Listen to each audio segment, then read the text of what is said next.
Bonjour, aujourd'hui une vidéo longue sur le scooter électrique au lithium et on se retrouve juste après le générique.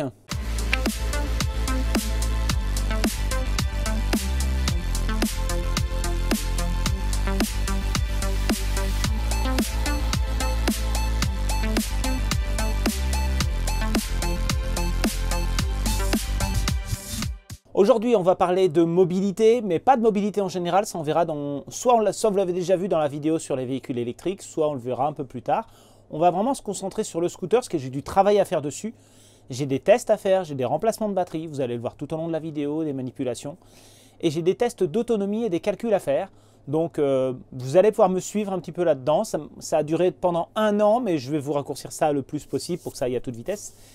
Et au fur et à mesure, j'explique des choses et puis on se retrouve à la fin de la vidéo pour des explications et pour mon avis.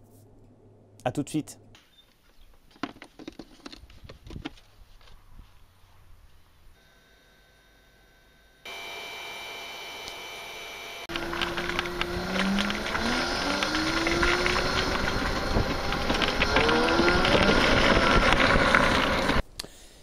Mon scooter est électrique, ça fait quelques années que je l'ai, je m'en suis pas servi énormément parce que lorsque je l'ai acheté, les batteries n'étaient pas en très bon état, je ne pouvais pas faire plus de une vingtaine, trentaine de kilomètres. Je les ai remis en état entre guillemets parce que ce sont des batteries lithium et je les ai réégalisées, je les ai un petit peu travaillées au corps.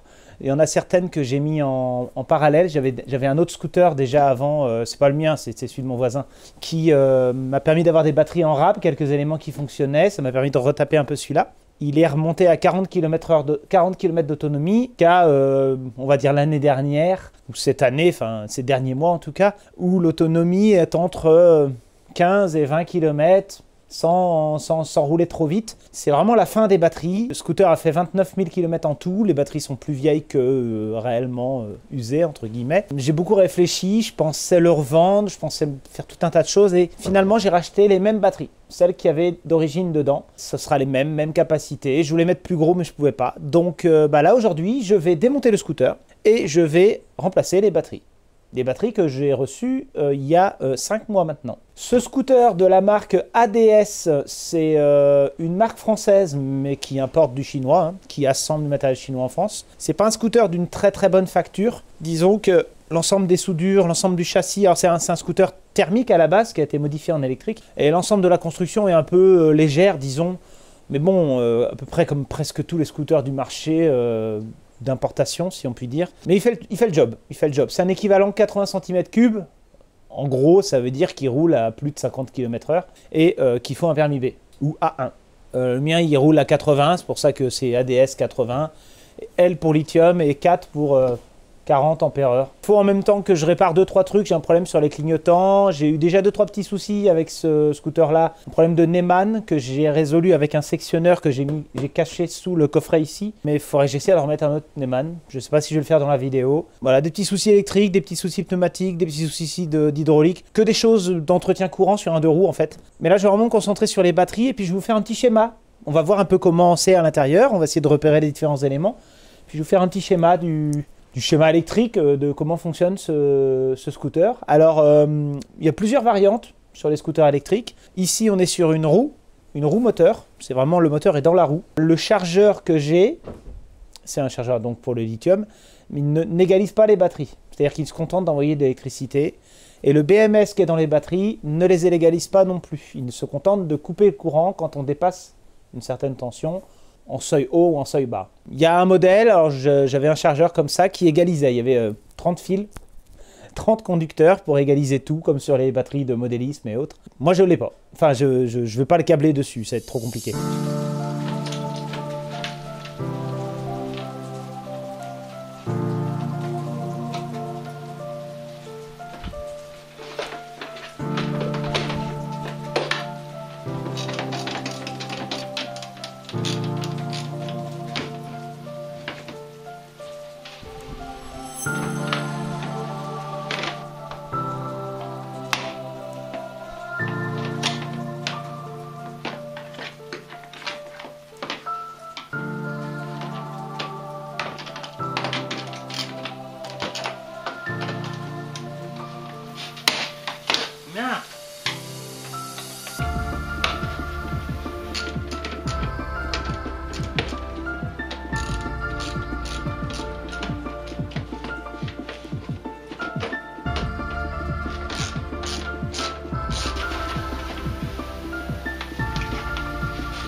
Donc le voilà désossé, le scooter. Bon, il est exactement comme je le disais, hein. Donc on voit que le châssis est pas mal rouillé, il est soudé un petit peu, à l'arrache. Moi j'ai enlevé un par un les éléments. Alors je vais commencer par enlever les batteries que j'avais ajoutées là. 1, 2 et 3. Que j'avais mis en parallèle de certains éléments qui n'étaient pas en très bon état. Ça c'est le contrôleur qui sert à commander la roue. Ça c'est l'abaisseur de tension. Oui, normalement c'est l'abaisseur de tension qui passe de 70 volts à 12 volts pour alimenter tout ce qu'il y a besoin. Ici on a les BMS. Donc ce sont les deux boîtiers avec tous les petits fils qui vont aux batteries et qui communiquent avec l'écran qui est là-haut. Et puis à l'avant, je crois que c'est la centrale clignotant avec l'injection de l'éclairage, enfin toutes ces petites choses-là. Il faudra que je vérifie, c'est peut-être elle qui déconne. Le klaxon, le phare. Bon, moi j'ai un phare qui est dessoudé, il faut que je ressoude à mon tour. Donc il faut que je désosse vraiment tout pour changer les batteries. Il me semblait pas, mais bon.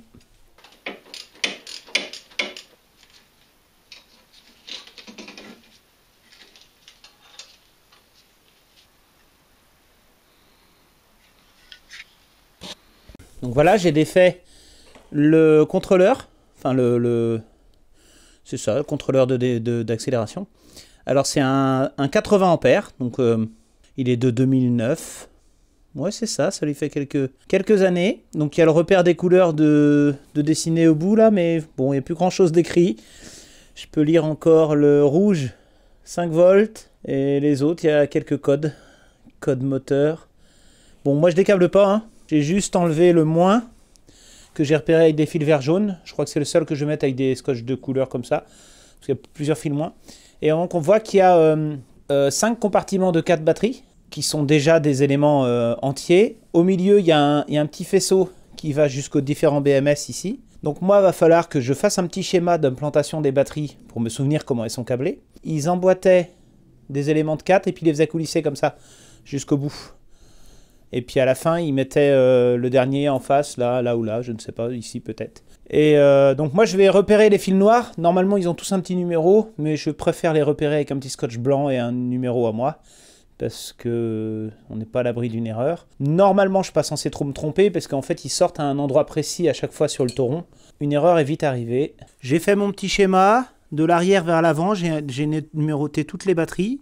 Bon, je les avais déjà numérotées lors du premier entretien. Comment j'avais fait pour vérifier les 1, 2, 3, 4 ? Bah, je les avais chargées une par une, puis j'avais regardé sur l'écran du BMS, la numéro 1 qui montait, la 2, la 3, puis j'avais numéroté comme ça. Donc j'ai le cheminement de l'électricité avec 2 grands ponts, et puis j'ai mis des petites flèches partout où il y avait les fils des BMS connectés. Donc bah, on les voit ici, hein. Il y a aussi 2 sondes de température qui rentrent à l'intérieur des batteries. Donc il me reste plus qu'à numéroter, à défaire une par une, numéroter les fils des BMS, et puis enlever les caissons, et puis remplacer les batteries.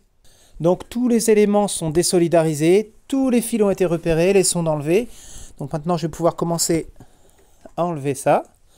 Alors le plus simple pour moi c'est comme ça, voilà. Je vais le laisser comme ça parce que comme je vais faire coulisser des éléments entiers, autant le laisser dans la position la plus simple à recabler après. Et puis je vais pouvoir tirer sur les packs.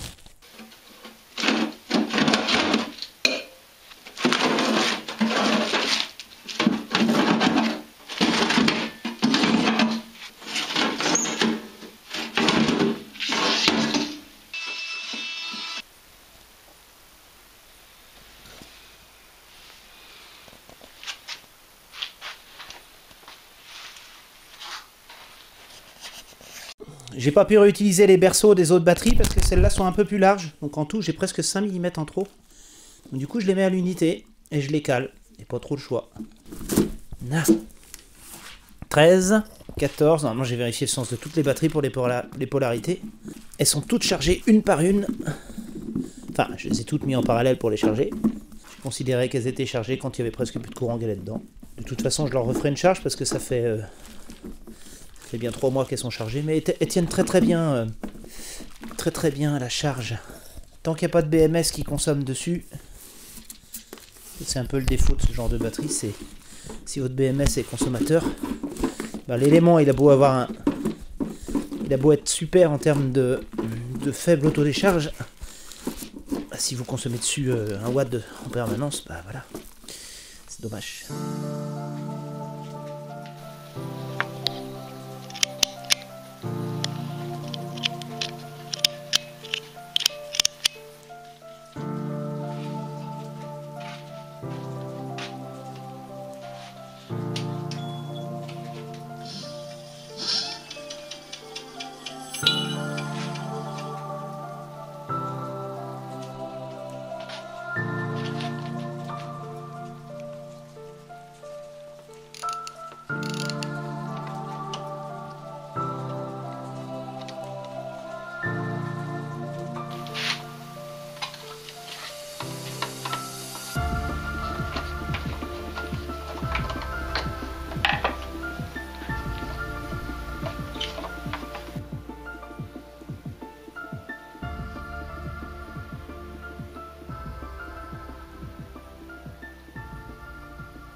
Bon, là je refais un test de charge des batteries. Je vous montre comment j'ai fait pour garantir mes résultats.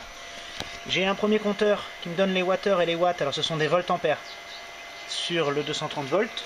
J'ai rajouté un BMW 700 qui me donne l'énergie qui rentre dans la batterie, donc là 640 watts et là on a 730 watts, avec la tension, le courant, tout ça. On a le contrôleur batterie intégré qui donne tension, courant, la tension de chaque élément, les ampères-heures et puis la tension de tous les éléments. Je relève tout ça dans un tableau en mettant des doublons, donc j'ai le temps, j'ai les watts en alternatif, les wattheures en alternatif, la tension sur le BMS du scooter, le courant sur le BMS du scooter, les watts sur le BMW, les ampères-heures, parce qu'il y a aussi les ampères-heures sur l'autre, mais je vais compter au début et à la fin. Et la tension et le courant du BMW et le rendement. Donc je constate déjà que j'ai un écart entre les tensions et les courants d'un contrôleur à l'autre. Parce que j'avais des erreurs de mesure, je comprenais pas pourquoi j'avais pas les bons ampères-heures qui rentraient dedans, j'étais obligé de tout recalculer. Donc là en rajoutant de quoi mesurer un peu mieux, j'ai un meilleur rendement déjà, parce que 67 x 9 c'est pas la même chose que 67,7 x 9,4. Donc voilà, en général quand je fais des mesures comme ça et que je vois des incohérences, je rajoute des compteurs. En série, des compteurs en série, c'est-à-dire qu'il faut que je vois l'énergie passer. Je passe sur le LTEC 24S qui permet d'aller jusqu'à 24 cellules. Alors, il accepte de le faire sur moins de cellules parce qu'il est de 4 à 24. Je ne vais pas l'utiliser pour 4, ça sert à rien parce que j'ai quand même payé un peu cher. Je vais l'utiliser pour 20 cellules parce que moi j'ai mon scooter qui a 20 cellules. Je l'ai choisi pour équilibrer des cellules lipo. Je vous mets la vignette, c'est des cellules que j'ai déjà testées sur ma chaîne. Et ben je vais faire comme pour la Power Queen, je vais être obligé de gérer le petit interrupteur sur le côté avec un régulateur de tension. Et on va voir comment ça se passe. Alors l'avantage c'est que ça se débranche, on peut débrancher les petites bornes, ce sont des bornes à vis. Ils fournissent le câble, alors moi j'ai des COS, donc ils fournissent le câble mais à mon avis il n'y en a pas assez. Ben, je vais être obligé de faire un petit montage parce que c'est un véhicule qui est en 70 volts.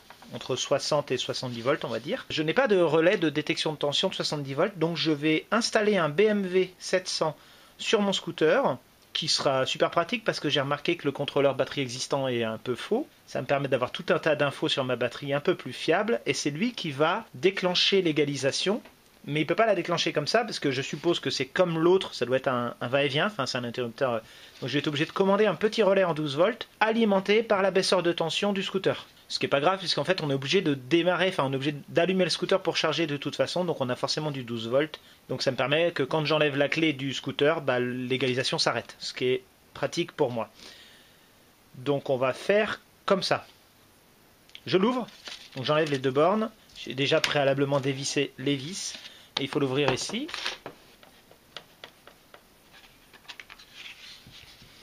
Donc voilà. À l'intérieur, on a la même chose en fait. C'est exactement la même chose.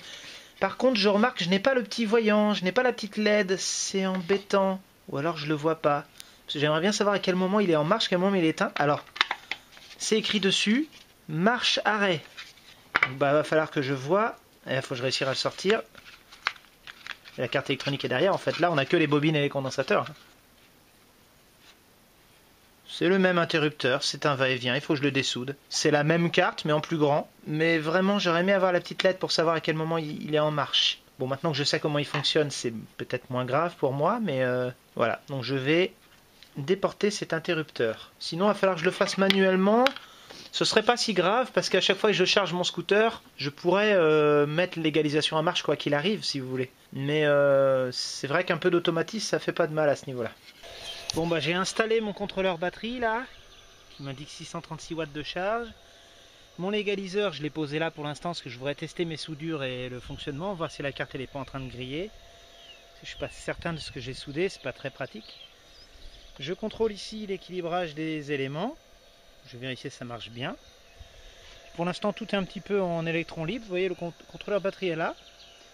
Et puis si tout va bien, je vais finir le câblage. S'il y a un souci, j'interviens. Je fais en plusieurs étapes. Bon voilà, c'est un peu artisanal, mais j'ai fini. J'ai mis l'équilibreur sur l'onduleur. Je l'ai attaché. Bon, l'onduleur va refroidir quand même. J'ai fait bien attention à mes petits fils. Et j'ai testé plusieurs fois. Normalement, c'est bon. Et en fait, il y a une petite LED bleue, effectivement, qui permet de dire que ça égalise. Donc ça me permet de vérifier que ça marche. On va pouvoir voir si c'est bien équilibré en testant le scooter.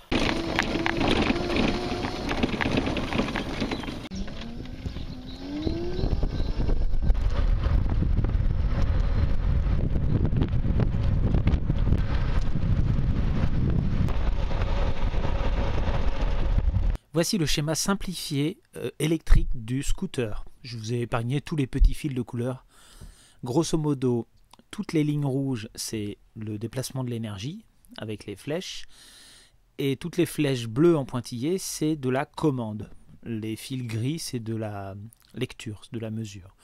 Donc on a le réseau en 230 volts qui alimente le chargeur 72 volts. Ce chargeur alimente les batteries. Les batteries alimentent le contrôleur et le contrôleur alimente le moteur. Le BMS est constitué de 2 cartes électroniques et d'un écran qui lui-même commande le chargeur pour arrêter la charge et le contrôleur pour arrêter la décharge. Le guidon, les commandes au guidon permettent de commander le contrôleur, mais aussi de commander la centrale. Alors ce que j'ai appelé la centrale, c'est tout ce qui est centrale, clignotant, éclairage du scooter, afin d'obtenir l'éclairage des phares, le klaxon. Bien sûr, entre les batteries et cette centrale, il y a un abaisseur de tension 72-12. Et il y a une petite ligne en plus, c'est le retour du moteur, c'est le capteur à effet Hall pour la vitesse du moteur, pour savoir si le moteur a bien accéléré comme on voulait. J'ai réalisé un certain nombre de calculs de rendement, et pour simplifier, voici les courbes de puissance lorsque l'on charge les batteries. Nous avons la courbe bleue qui est la puissance en courant alternatif, et la courbe rouge qui est la puissance en courant continu. Donc l'écart entre les deux, c'est le rendement. Le rendement, c'est la ligne jaune. Donc en zoomant un petit peu sur la ligne jaune, on voit que le rendement est aux alentours de 85% dans le meilleur des cas. Et sinon, il descend en début et en fin de charge. Et le rendement moyen que j'ai constaté de cyclage, c'est-à-dire inclus le rendement de la batterie, il est de 80%. C'est-à-dire qu'on est à peu près à 85% sur le chargeur, 93-94% sur les batteries. On est à peu près à ça, hors équilibrage de cellules. Concernant justement l'équilibrage de cellules, en fin de charge, on a du courant qui oscille pas mal, c'est la courbe bleue. On voit qu'il oscille là parce qu'en fait j'ai été obligé de relancer plusieurs fois le chargeur pour finir d'égaliser les batteries. Et les courbes orange et jaune, ce sont les cellules, la tension minimum la tension de la cellule minimum et la tension d'une cellule maximum. Enfin voilà, la plus chargée et la moins chargée. En zoomant dessus, on voit un petit peu mieux l'écart entre les cellules. Et on voit qu'à chaque fois que je relance, l'écart se réduit. Donc l'égaliseur LTEC fonctionne bien. Et à la fin, l'écart était presque... il était très très faible et la tension commençait à être un petit peu élevée dans les éléments. Donc j'ai considéré que c'était complètement chargé. Concernant les informations techniques de ce scooter, alors ça va plus intéresser les gens qui ont le même scooter ou qu'un scooter équivalent et qui se demandent à quoi servent les différents fils. Alors, il y a plusieurs fils, mais moi c'est ceux que j'ai eu accès ou j'ai eu besoin. On a le phare avant quand on le démonte. Alors déjà, il faut savoir que c'est une lampe E1. C'est intéressant de le savoir avant de la changer, parce que pour la changer, il faut tout démonter. E1 35 watts, 12 volts. Donc c'est 2 fois 35 watts, c'est plein phare, feu de croisement. Le fil noir et le fil blanc sont des alimentations 12 volts, donc plein phare et feu de croisement. Et le vert, c'est les 0 volts. La poignée gauche, alors sur la poignée droite, il y a moins de boutons, mais il y a des boutons identiques, mais c'est la gauche la plus importante. Donc on a le marron, le bleu et le blanc qui sont des phares, l'allumage des phares. Le orange, le blanc et le bleu clair pour les clignotants. Et le noir et le violet pour le klaxon. Concernant le pupitre, quand on démonte le pupitre, globalement on a des voyants et de l'éclairage. Eh bien le vert ça va être le 0 volt, le noir ça va être le 12 volts de la jauge. Donc la jauge c'est le voltmètre en fait, qui nous indique la quantité de carburant, la quantité d'énergie. Ensuite, pour le point mort, on a la lampe du point mort c'est pas vraiment le point mort, c'est quand on met la béquille et que le véhicule ne va pas avancer. C'est le fil vert qui alimente ce voyant-là. Le fil bleu foncé alimente le voyant des pleins phares. Le marron alimente l'éclairage du pupitre. Le marron clair sert pour le clignotant droite, et le orange sert pour le clignotant gauche. Concernant les consommations du scooter, alors on commence hors roulage. Donc à vide, on est à 8 watts, c'est la consommation du système. Les feux de position consomment 32 watts, surtout les feux arrière. Les phares avant consomment 91 watts quand ils sont en plein phare. Lorsqu'on freine, les lampes de frein consomment 43 watts. Ça fait une consommation moyenne de 2% du total, donc rapporté au kilomètre, en moyenne, l'éclairage concerne 2%. Les puissances en roulant, alors ça va un petit peu vite, mais j'essaie de faire une synthèse de ce que j'ai relevé. Alors pour 30 km/h, j'avais une consommation entre 300 et 600 watts. Donc 300 c'est à plat, 600 c'est en côte, une légère côte. 45 km/h de 1200 à 1900 watts. Alors ça commence à être des belles côtes aussi. Moi, ce que j'estime comme côte, c'est on est dans les 12% à peu près. Elles sont pas très longues, hein, c'est pas des autoroutes, hein, c'est vraiment les routes de campagne. De temps en temps il y a une côte, de temps en temps il y a une descente. Concernant 55 km/h, bon, c'est monté à de 2000 à 2300 watts, donc ça commence à faire. Et 70 km/h, j'ai pas les 80, on est entre 2300 et 4000 watts. Le moteur fait 5000 watts. Donc on est quand même sur des puissances qui montent assez rapidement. C'est pas idéal. L'idéal, c'est étant 1200 watts de consommation, ça fait 20 ampères, donc la moitié de la capacité de la batterie. Je vous rappelle, c'est une batterie de 40 ampères-heure. 2000 watts, c'est possible, mais c'est dur, c'est-à-dire qu'on sent que les tensions commencent bien à chuter. Et 3-4000 watts, c'est très dur à faire, c'est-à-dire que c'est des accélérations très ponctuelles, il faut que ça dure genre 3 secondes. Sinon, la tension chute tellement que le BMS met tout en sécurité. Donc c'est à mon avis, c'est le maximum qu'on puisse faire sans abîmer quoi que ce soit. Pour les consommations en roulant, eh bien, j'ai relevé 22 Wh par kilomètre au minimum et 78 au maximum en forçant. Et une moyenne sur, moi j'ai fait 44 km, une moyenne de 34 Wh par kilomètre. Ça représente 3,4 kWh pour 100 km. Sachant que moi plus le scooter, ça fait 230 kg. Donc moi-même je fais presque 100 kg habillé avec le top case, avec les affaires. Et le scooter fait 130 kg. Ça représente 14,3 kWh par tonne roulante au 100 km. Ce qui est beaucoup. Hein, par tonne. Il y a des véhicules qui consomment presque moitié moins sur certains gros véhicules. Donc on ne peut pas dire que le rendement du système il est parfait. Hein. Ça doit être un moteur et un contrôleur de qualité moyenne. Pour détailler un petit peu entre la côte, le plat et la pente et en fonction de la vitesse, j'ai fait différentes mesures qui vont peut-être vous parler, mais je les mets là. Donc on est à 60 Wh par kilomètre si on reste à 30 km/h dans une côte. Dans le plat on tombe à 40 et en pente on est à 20. Alors, dès qu'on est en pente en général on pourrait presque tomber à 0 si on est déjà élancé quoi. Mais si on se maintient en vitesse ça fait ça. Pour le 45 km/h 78, 43, 25. Et pour le 65 km/h on n'est même pas à 70. Et ben en côte on peut pas. Simplement, le véhicule refuse, ça consomme trop. Si on est à plat, on consomme 50 Wh et en pente 30 Wh. Donc en gros, pour être en côte à 65 km/h, il faut être élancé. Concernant le reste des consommations en roulant, moi j'ai une batterie de 40 ampères-heure, 66 volts, ça fait 2640 Wh. On peut en utiliser à peu près 85%. Alors, on peut en utiliser plus, mais le BMS va couper avant parce qu'en dessous de 2,8 volts par cellule, déjà il se met en alarme, donc on ne peut pas descendre au minimum. On a une sécurité, donc ça fait 2244 Wh théorique. Et si on divise par les 34 Wh par kilomètre, on pourrait atteindre les 66 km maximum. Mais bon, maximum quoi. Genre on est en panne sèche, on roule à 2 km/h. Alors moi j'ai fait 44,4 km. Et les batteries n'étaient pas vraiment exploitables au bout des 44 km. Donc j'avais des alarmes régulièrement. Il ne fallait pas trop dépasser les 30 km/h, surtout en côte. Donc je considère que si c'est pour être en mode escargot, bah, c'est qu'il faut recharger. Donc pour moi, les 44 km, c'est l'autonomie normale. Et le reste, c'est du bonus. Ce qui est faible. Hein. Ce qui est faible pour des batteries neuves. Si je devais estimer la bonne batterie, eh bien, en prenant en compte 250 kg, parce qu'il va falloir augmenter la taille des batteries, donc il faut augmenter le poids. Une consommation de 45 Wh au kilomètre, c'est une estimation, c'est un peu plus que ce que j'ai fait moi. Une vitesse moyenne de 60 km/h avec 2500 watts de consommation. Donc il faut que la batterie supporte ces 2500 watts. Je souhaiterais avoir une autonomie utile et confortable de 60 km. Donc si je veux les 2500 watts, bah, il faudrait une batterie de 5 kWh. Et si je veux les 60 km, il faut une batterie de 3,5 kWh. Donc je pense que 5 kWh c'est bien, ça permettrait d'obtenir quasiment 80 km d'autonomie. Là je suis à peu près à la moitié, c'est pas acceptable à mon goût. Et même la batterie la plus grosse proposée sur scooter ne permettait pas de le faire.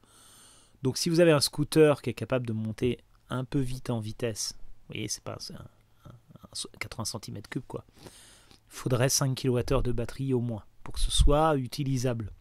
La même chose que du Twizy quoi. Bon, on a vu le fonctionnement un petit peu du BMS qui est d'origine sur ce scooter. On a vu que c'est un modèle chinois standard qui a été développé sous plusieurs marques en France et dans l'Europe. Mais c'est un peu la même chose à chaque fois. L'équilibreur, il n'y en a pas à l'origine, donc moi j'en ai mis un, c'est un L-Tech. Vous avez peut-être déjà vu la vidéo sur L-Tech sur les équilibreurs. Bon, il fait plutôt bien son taf. Je pense que ce serait à refaire, je ne ferai pas le système automatique parce que là, il faut quand même laisser le contact pour que ça fasse l'équilibrage. À cause du fait que je n'avais pas de relais en 60 volts, c'était un peu compliqué. Je pense que ce sera à refaire, je le mettrai dans le compartiment du casque, enfin du chargeur en l'occurrence, et je le mettrai en manuel. C'est moi qui l'activerai à chaque charge. Vu que je branche le chargeur à chaque charge, j'activerai l'équilibreur à chaque charge. C'est comme ça que j'aurais peut-être dû faire. J'ai voulu faire un petit automatisme. Pourquoi pas? Pour l'instant, je le laisse comme ça. Je verrai si mes soudures crament et si j'en rajoute, si je le change. Bon, on a vu que les consommations, elles n'étaient pas terribles par rapport aux performances d'un bon véhicule électrique de grande marque. On est quand même sur des rendements assez basiques sur le chargeur, sur le moteur et sur le système en général. On est sur un scooter un peu lourd pour le taf qu'il fait. Il ne va pas vraiment à 80 km/h. Déjà, à fond en descente, c'est dur d'y aller. C'est vendu pour un 80, mais ça ne vaut pas un BMW quand même, avec 11 kWh de batterie. Là, on est plutôt dans les 2-3 kWh, donc ça n'a rien à voir. Et c'est vraiment un châssis lourd qui est à la base fait pour du scooter thermique, donc ça n'a rien à voir avec l'électrique. C'est encore de la conversion de véhicule qui est un peu loupée, on va dire. J'en suis plutôt déçu de ce scooter parce que c'est vrai que j'avais les mêmes batteries avant. J'arrivais à aller jusqu'à 40 km d'autonomie et je trouvais qu'elles fonctionnaient mieux. Elles avaient les mêmes déboires, mais c'est parce qu'elles étaient déséquilibrées. Mais une fois que je les avais équilibrées manuellement, j'avais fait toutes les batteries une par une, je trouvais que globalement j'avais un meilleur rendu du fonctionnement. Après, au bout de quelques années, évidemment, je le connais mieux le scooter, donc peut-être que je fais plus attention aux différentes valeurs. Bon bah là aujourd'hui, je trouve que l'autonomie elle n'est pas vraiment au rendez-vous. C'est pas très très bien. Je trouve qu'il est plus fait pour du 40 km/h que pour du 80 km/h.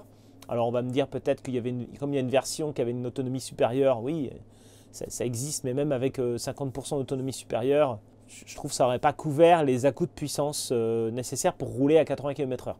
Alors si on fait des petits à-coups de puissance de temps en temps pour accélérer, le scooter va le supporter, mais les trois quarts du temps, non, il va vouloir rester à 1200 watts, inférieur à 40 km/h, ça va être sa position, et c'est normal parce que les batteries elles sont faites pour ça. Voilà. Donc si on reste à une puissance faible, on va avoir toute l'autonomie. Dès qu'on va tirer dessus, ça va baisser, mais c'est comme toutes les batteries, que ce soit du plomb, du lithium ou autre. Et là, on touche à un sujet qui est récurrent dans la mobilité en général, mais aussi sur les équipements lithium. C'est qu'en règle générale, on veut bénéficier au maximum des avantages de la batterie, c'est-à-dire ses performances instantanées, ses performances de puissance, tout ce qu'elle a, quand elle est neuve en tout cas. Et donc on sous-dimensionne le parc batterie pour que ce soit le plus léger possible et pour qu'on ait la meilleure autonomie possible. Enfin, si on est moins lourd, on va plus loin. Mais globalement, on néglige tout un tas de choses. D'abord, dès qu'on commence à décharger la batterie, on a moins d'énergie dans la batterie. Dès qu'on a moins d'énergie dans la batterie, on n'est plus capable de respecter les caractéristiques constructeurs. On ne peut plus tirer 200, 300, 400% de la puissance instantanément parce qu'il n'y a plus de réserve dans la batterie. On n'a plus les 100% de réserve dans la batterie. Dès qu'on enlève le premier pourcent, on réduit la capacité de la batterie à être sollicitée par à-coup. Alors, les 20 premiers pourcents de décharge, on ne s'en rend pas trop compte. Mais là, je peux vous dire que pendant les tests, là en ce moment, je suis à 69%, parce que je continue les tests. Je ne peux pas faire d'à-coup. Dès que je roule un petit peu, on chute en tension. Dès que je veux faire les à-coups, c'est mou. La tension globale baisse et comme la vitesse est un peu proportionnelle à la tension, globalement, il me reste plus de la moitié de l'énergie dans la batterie, mais je ne peux pas en bénéficier pleinement. En tout cas, pas au niveau accélération et vitesse. Je suis obligé de réduire ma vitesse pour aller le plus loin possible. Donc on voit bien que c'est sous-dimensionné. C'est récurrent ce genre de truc, même dans les équipements mobiles, les stations de power, toutes les batteries qu'on vous installe, tout ce qui est dimensionné, même en autonomie, quand c'est dimensionné de manière rapide, en mode, on fait une simple division, on oublie cette réserve. Moi, cette réserve, déjà, par défaut, je rajoute toujours 20%, même sur les batteries lithium, comme pour le plomb, du coup. Parce que pour gérer les à-coups de puissance, il faut une réserve d'énergie. Si la batterie est déchargée, on n'aura aucun à-coup de puissance possible. Évidemment, essayez de faire, prenez une batterie de visseuse lithium Allez jusqu'à la dernière barrette, mais sans la décharger complètement. Et après, essayez de faire, je sais pas, mettez-vous dans la puissance maxi, la situation où il faut de la puissance. Et vous allez voir qu'elle va couper très tôt. Elle va pas être capable de le faire. Il va avoir un problème. Voilà, il faut une réserve d'énergie. C'est un fait. Et tant qu'on ne prendra pas ça en compte, dans le dimensionnement des batteries lithium, eh ben on se foirera sur le long terme et sur l'autonomie totale. Il y aura quelque chose qui ne sera pas bon. Mais effectivement, si on le fait de manière bien, eh ben on alourdit le véhicule et on augmente le prix du véhicule et du coup ça ne colle pas avec le marché, avec ce qu'attend le consommateur. Et on se rend compte au bout de 4-5 ans que le véhicule il n'est plus très viable, il ne fait plus l'autonomie qu'on veut.